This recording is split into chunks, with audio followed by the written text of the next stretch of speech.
Today we'll take a look at Proverbs 3, 9 to 12. It says, "Honor the Lord from your wealth and from the first of all your produce.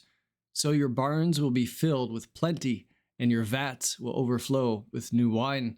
My son, do not reject the discipline of the Lord or loathe his reproof. For whom the Lord loves, he reproves, even as a father corrects the son in whom he delights."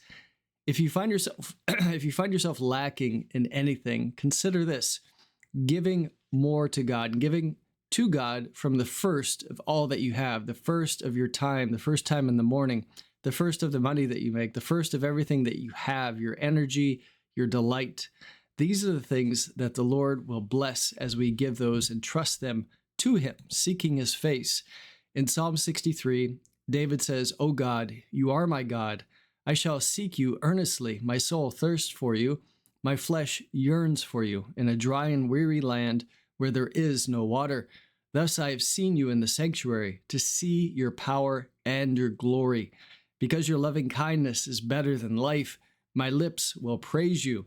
So I will bless you as long as I live. I will lift up my hands in your name. My soul is satisfied as with marrow and fatness, and my mouth offers praises with joyful lips."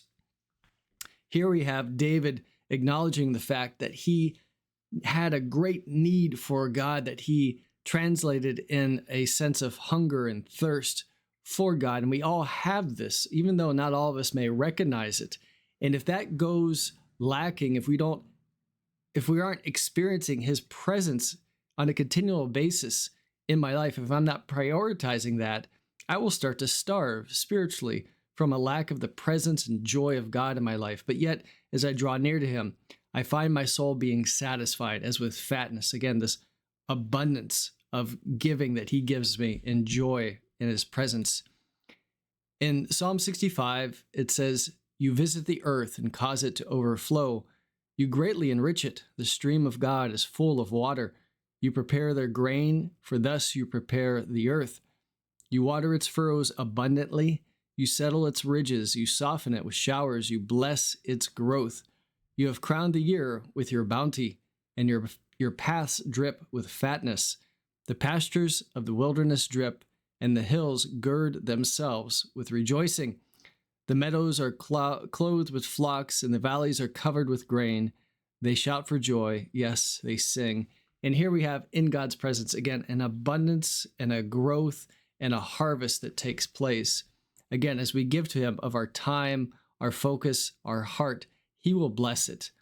Ultimately, we know this to be true. Psalm 16:11, "You will make known to me the path of life. In your presence is fullness of joy. In your right hand there are pleasures forever."